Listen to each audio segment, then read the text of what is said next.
Witam Was bardzo serdecznie. Jest to wyjątkowy moment na moim kanale, ponieważ jest z nami biskup Erik Varden, autor książek Samotność przełamana oraz Czystość, pojednanie zmysłów. I jest to osoba duchowna, jak widzicie.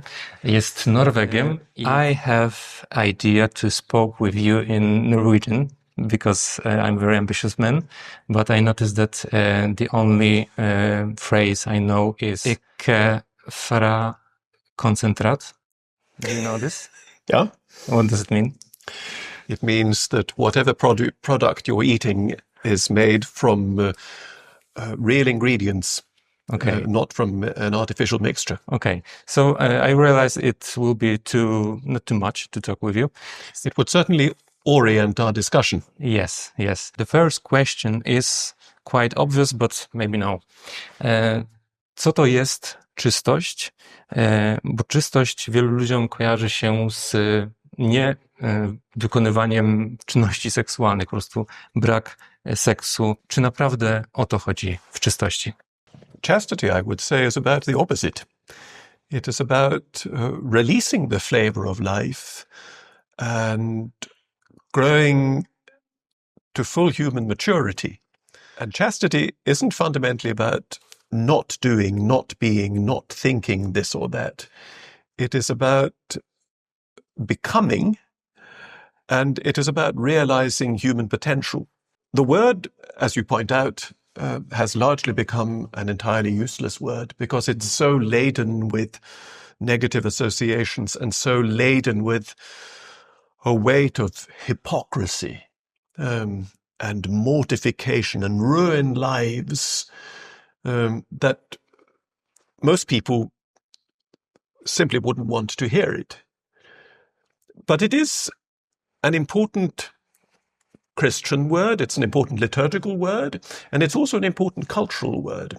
So what I set about doing in that book is, first of all, to try and work out what it does mean and what it doesn't mean.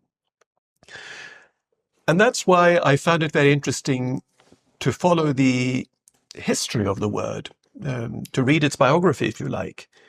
And when I started tracing that, I discovered that in antiquity, because obviously the English word chaste, chastity, comes from Latin castus, castitas. So the Latin root castus in antiquity didn't primarily concern the moral life, and certainly not the sexual life. It spoke about a way of being human. And the classical authors could use the adjective castus as a synonym for integer. And then it starts becoming interesting. Because if chastity has to do with integrity, it's not to do with chopping off different aspects of my being, but it's about integrating different aspects of my being so that they point in the same direction and so that my life has an orientation and so that out of all the perceived dissonances that constitute my existence, a new kind of harmony, a new song, to speak in biblical terms, could emerge. And who wouldn't want to be a man or woman of integrity? And who wouldn't want to live to sing? Czy możemy zatem powiedzieć, że czystość jest bardziej drogą, podróżą i w takim razie nie jest, tak jak się być może wielu z nas jakoś tam kojarzy, rzeczą do wykonywania przez na przykład, że osoby, które są w narzeczeństwie, mają zachować czystość, czyli nie robić seksu przed ślubem, mówiąc wprost. I na przykład osoby homoseksualne to samo. Czyli czystość jest podróżą dla nas wszystkich, tak samo dla osób, które są tych, które wymieniłem, ale także dla małżonków. Czy dobrze to rozumiem w tym kontekście? You've got it perfectly right. And that's where my original intention for the English edition of that book was to give it a Latin title. I wanted to call it Homo Castus, because We're familiar with the notion of the Homo sapiens. We're familiar with the notion of Homo faber, the man as the one who makes things. We're familiar with the notion from a book that a lot of people were reading a couple of years ago, even with the notion of Homo Deus, man pretending to divinity. And Homo Castus would simply be a way of indicating that way of growth towards full and free and fruitful humanity. And yes, that is a universal aspiration and a universal call, you might say. Dlaczego tak naprawdę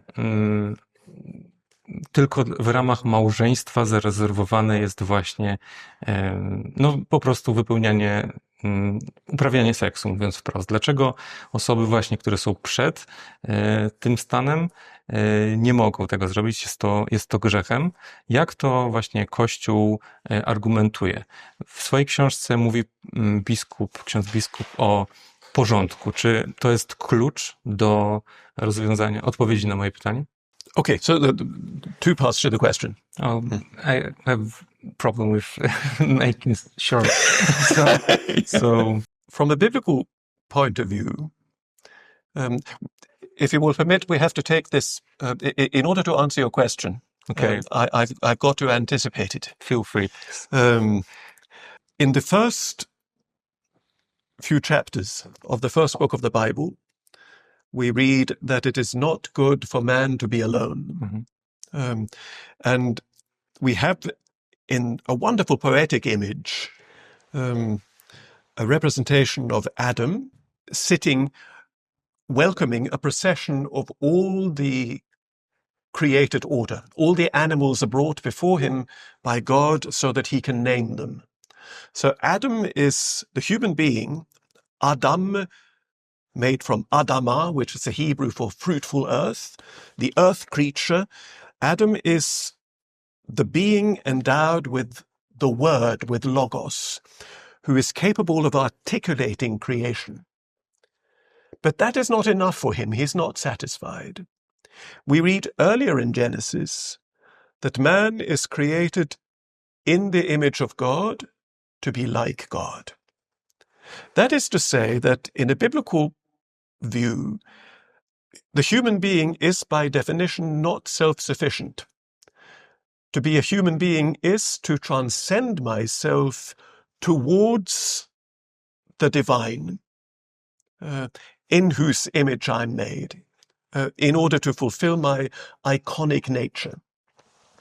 Now, after this naming of the animals, the Lord brings sleep upon Adam, and in the poetic language of the book of Genesis, he brings woman out of one of Adam's ribs, leaving a wound in his side that is formed into the complementary other.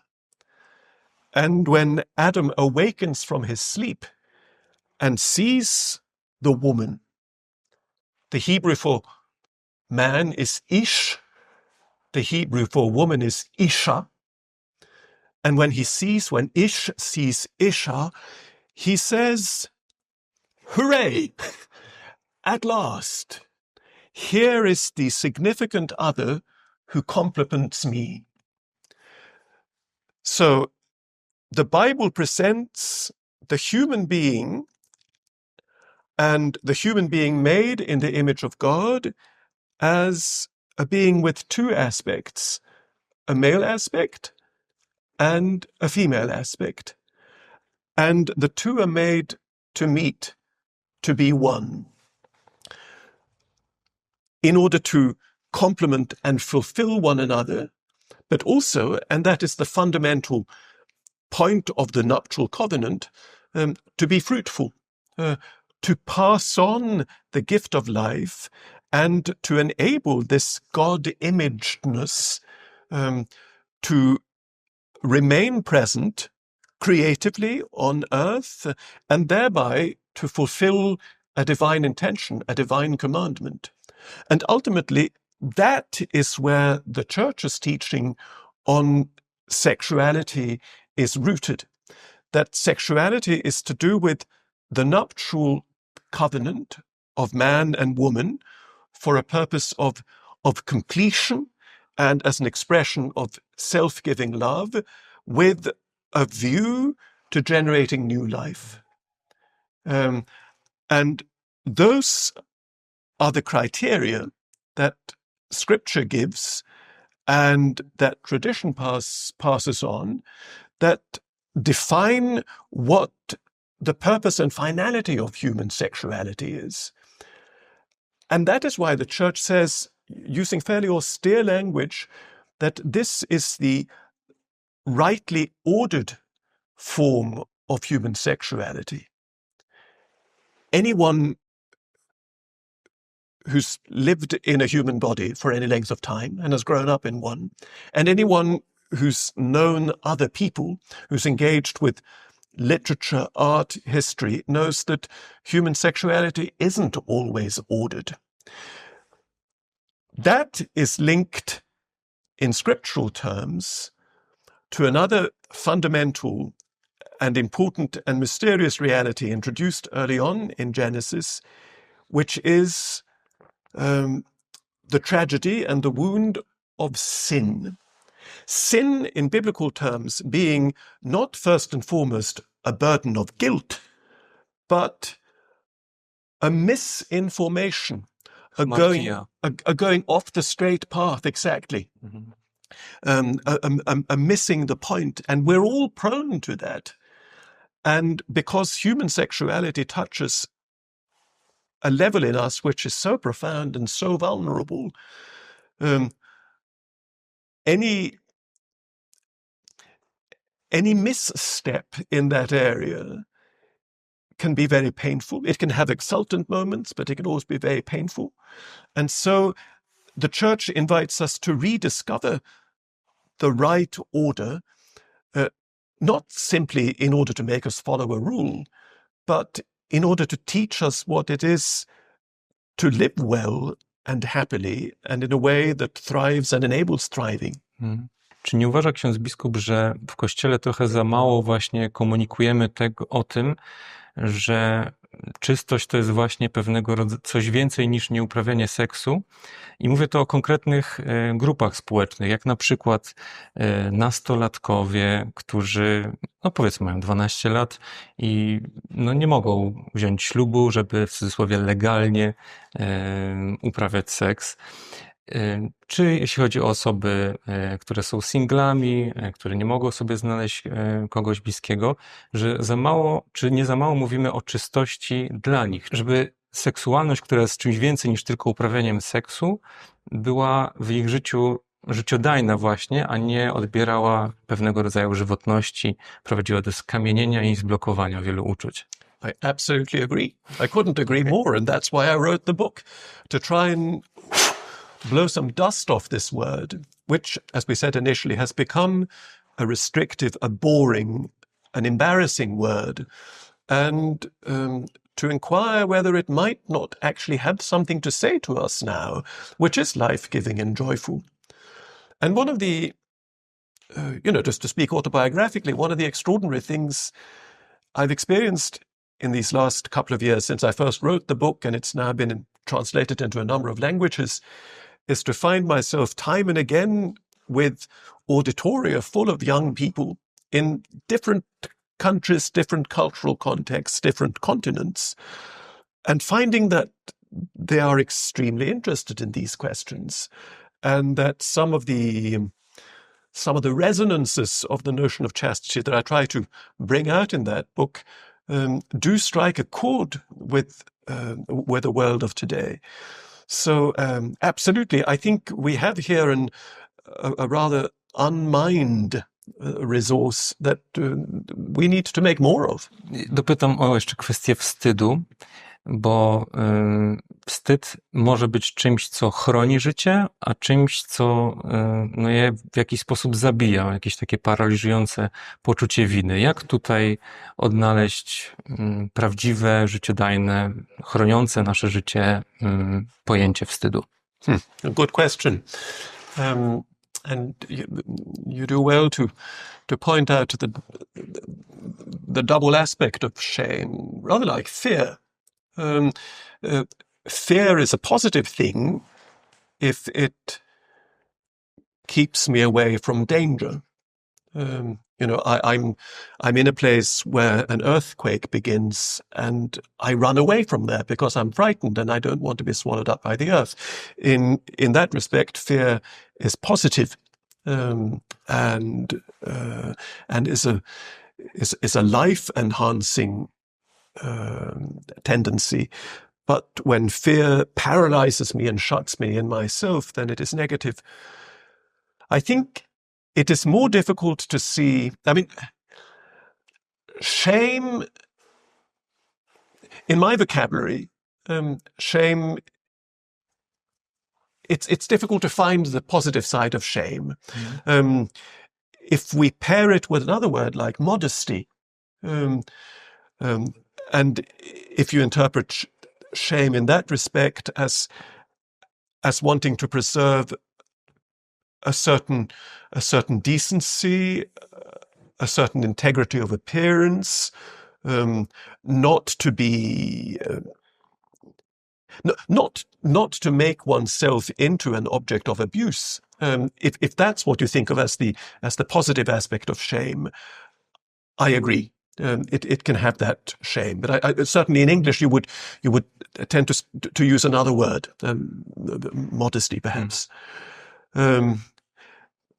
Shame, as one encounters it, I mean, as I encounter it in myself, and as one encounters it in pastoral situations and therapeutic situations, is more often to do with somebody struggling with a part of their legacy, a part of their history, which is perceived as painful, as demeaning, as humiliating, and that reminds one of an experience one doesn't at any cost want to see repeated.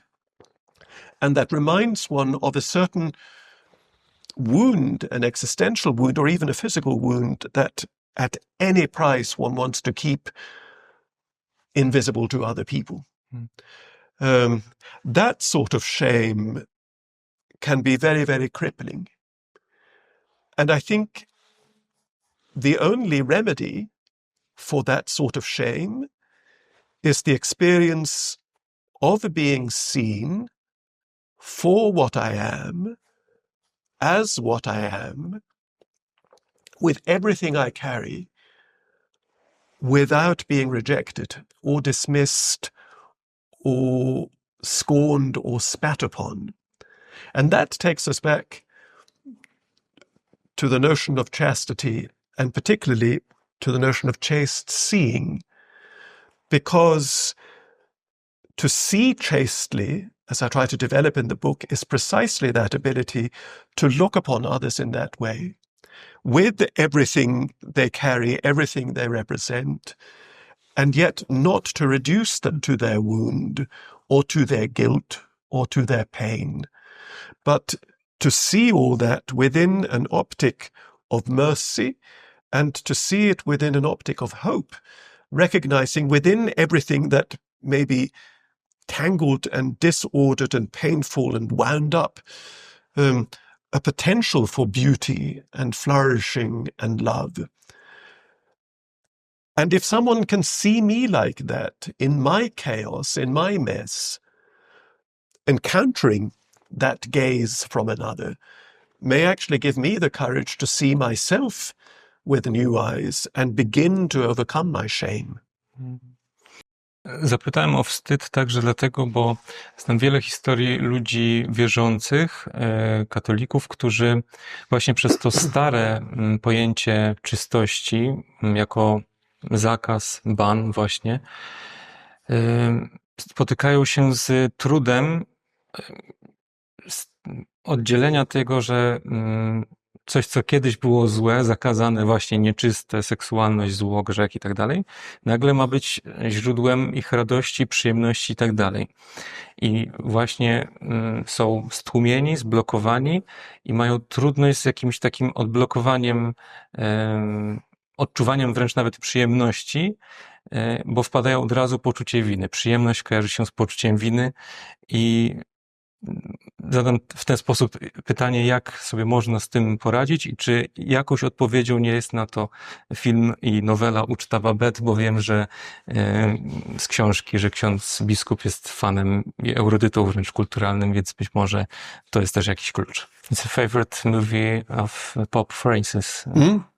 Also of mine. Really? Oh, so great question, I think, for you. Well, first let's clarify the terms a little bit. If I perceive chastity as a ban, as simply an authoritarian no, then it is not a virtue.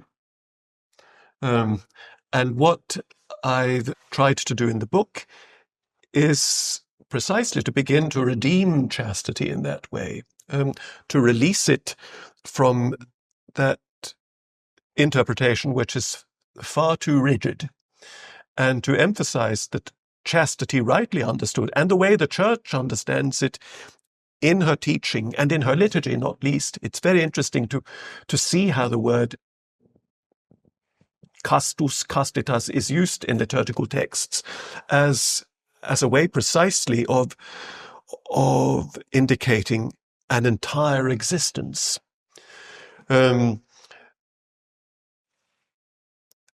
It is true, and again, I try to deal with that fairly honestly in the book, that for a long time and for various cultural reasons, Catholic teaching on sexuality was very reductive and was dominated by sanctions and prohibitions and rigors, while at the same time, we are painfully aware of that, there were underneath all sorts of compromises, some of them truly death-bearing compromises.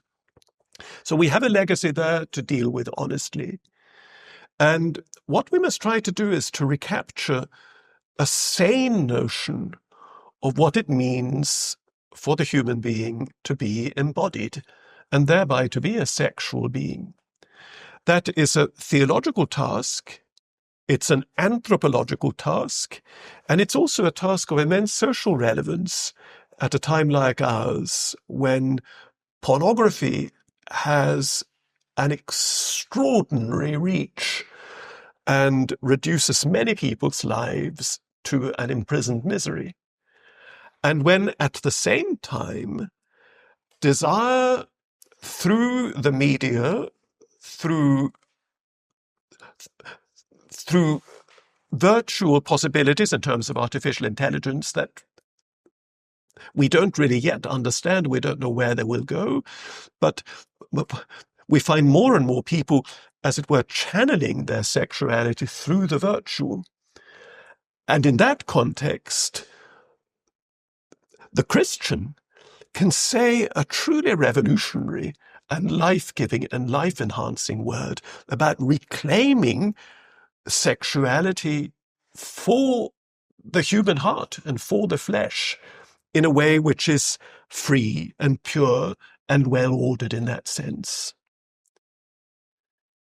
I love the reference to Babette's feast. I love the story by Karen Blixen, and I love the film. It's one of the few instances I can think of where a film version of a great text is not inferior to the text. What that film is about ultimately is, would you agree, is a rediscovery of the sacramental nature of life and of relationships and even of sensual pleasure, where you have these people gathered round a table and where you have an entirely improbable reconciliation enabled through an exquisite meal, which appeals to the senses, but which is at the same time, and we mustn't forget that because it's a crucial dimension of the film, the fruit of the self-giving of a great artist, Babette, who basically gives away, in material terms, her future prospects in order to enable this reconciliation and this awakening in others. So it's a film which is both about a celebration of created goods and about love as sacrifice. Wspomniał ksiądz biskup o pornografii, a tak się składa, że moje następne pytanie miało dotyczyć samotności i czy nie jest, właśnie skąd się bierze powód, dlaczego ludzie sięgają po pornografię? I drugie pytanie, czy czystość może, jak to powiedzieć, czy czystość może leczyć samotność, czy pogłębia samotność? Well, pornography fundamentally is industry. It is a mercantile enterprise that is a marketplace where great wealth is changing hands. I think that's something we must always bear in mind, that it's not being played out on a neutral field. There is great self-interest at stake, and you have generators of a product that are wanting to make people refer to that product more and more, spend more and more time on it, more and more resources on it, more and more money on it. So you have the advertising of pornography, which says, this is about the liberation of desire. This is about enabling you at last to live out your dreams, to overcome your shame, to realize your fantasies, be it at a distance. But this is the way in which you can break out of your own inner loneliness. That's the promise that attaches to pornography and to the advertising for pornography. The trouble is, it doesn't work out that way. Because if we come back to what we talked about earlier on, if it is true that human sexuality is fundamentally to do with an encounter in equality and mutual respect, love and self-giving of two free individual and freely given individuals, then an approach to sexuality where ultimately there is only one significant subject, the consumer of the pornographic content. Well, the pornography may generate excitement, rapt attention, satisfaction for a moment, and then the darkness falls.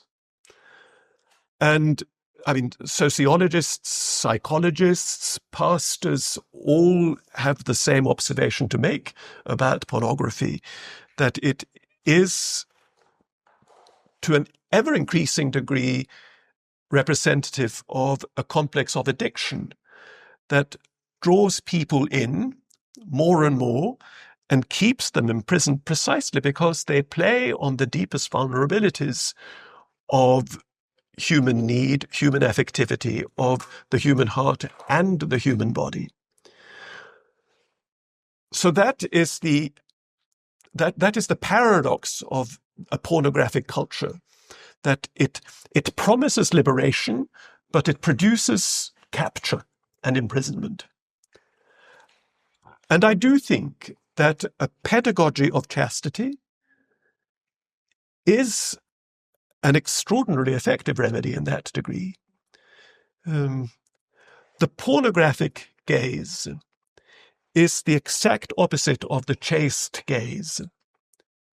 The pornographic gaze looks upon the other as an object of desire and of satisfaction, as somebody out there, be it on a screen or be it in reality, whose function it is to satisfy the craving of my flesh now. the chaste gaze sees the other as a free and a worthy and an estimable subject who, like me, has desires and vulnerabilities, who, like me, aspires to integrity and deserves to be met with integrity.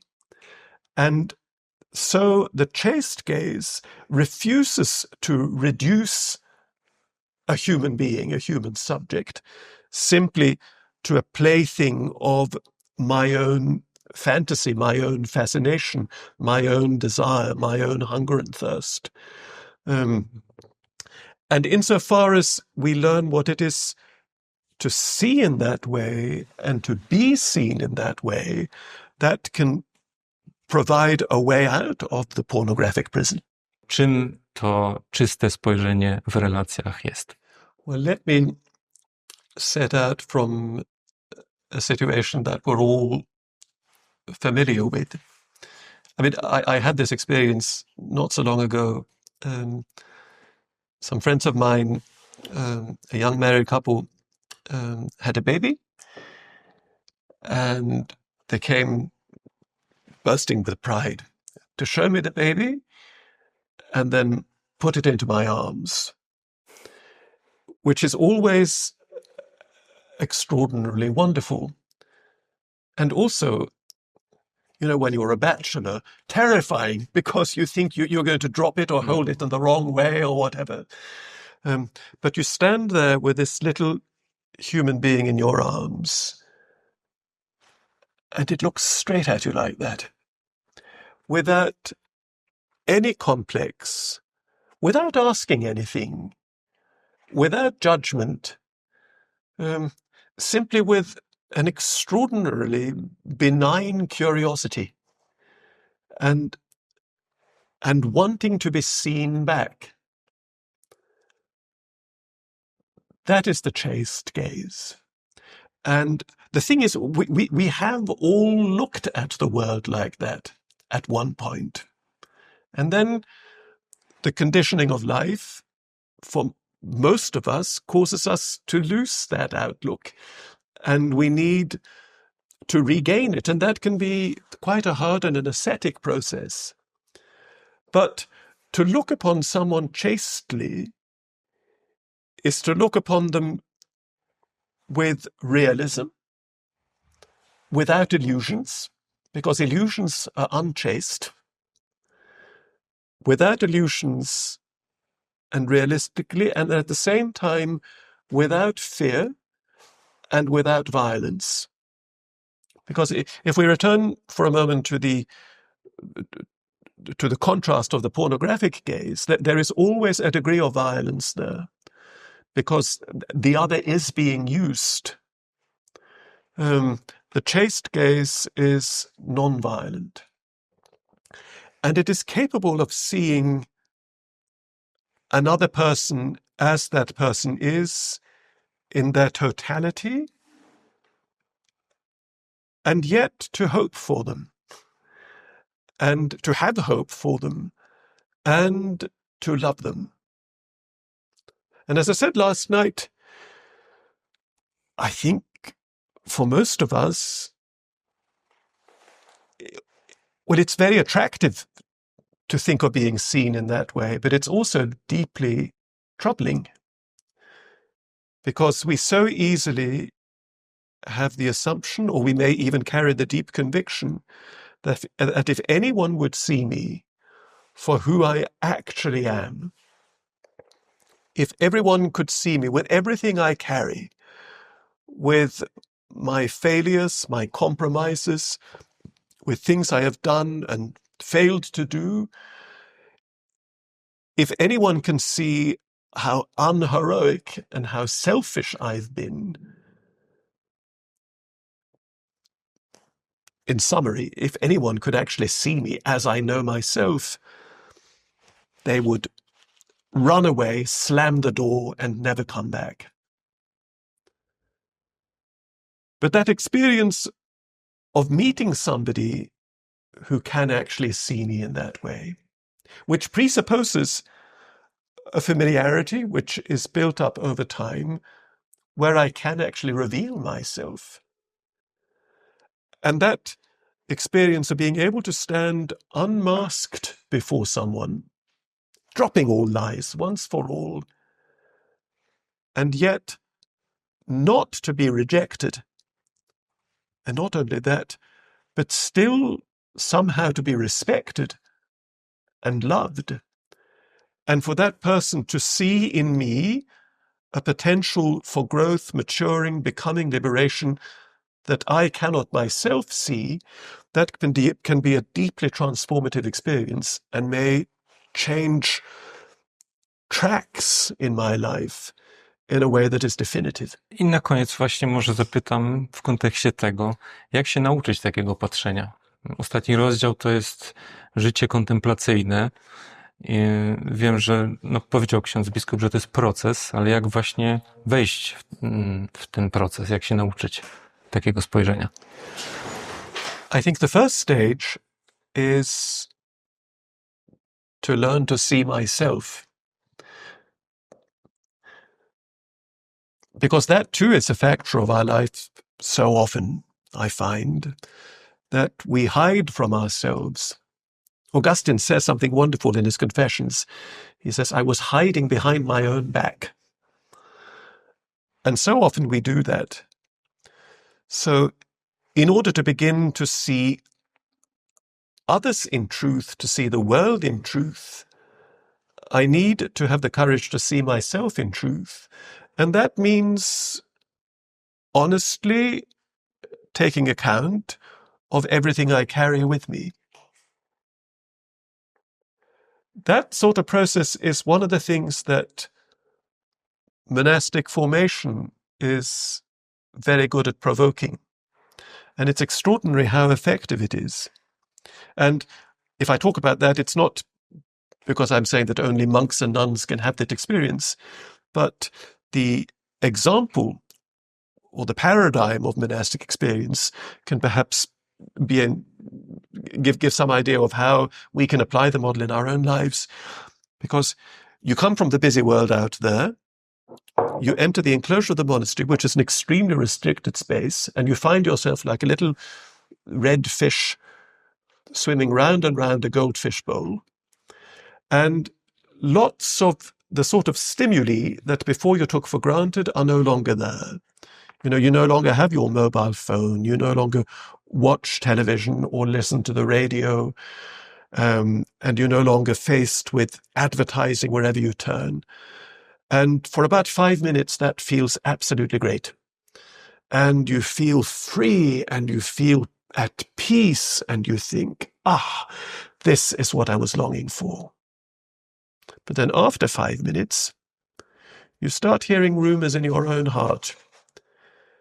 And you start realizing that the silence without enables you to hear all the noise you're carrying within.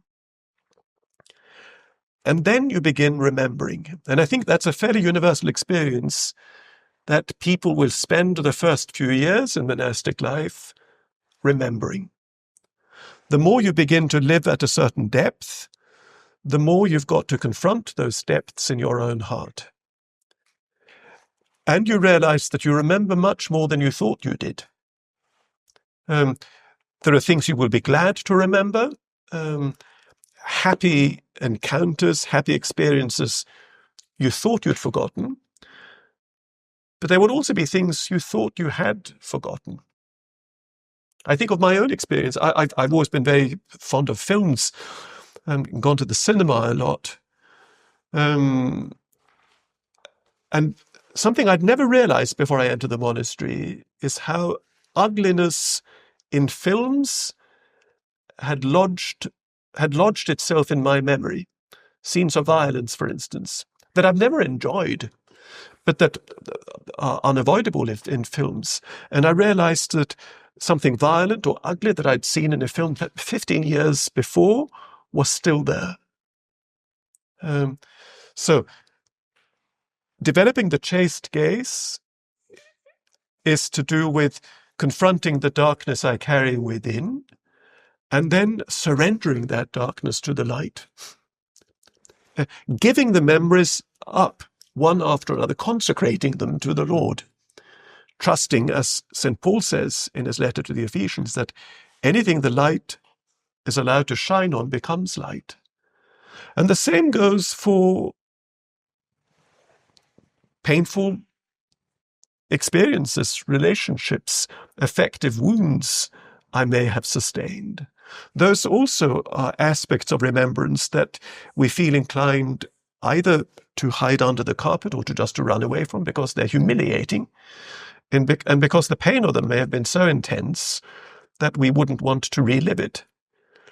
But if we want to live and grow in truth, we have to pass through that too, following the same procedure of owning where I've been and to say, yes, that too is me. That too is part of my story, and that too is given. And ideally, this sort of process would happen in conversation with someone, a trustworthy guide, a counselor, a spiritual father, a spiritual mother, someone who can, with the necessary detachment and openness, hear our stories and just allow ourselves to say them aloud to someone in order to let them go. That is the basic exercise of growing ourselves in inner freedom.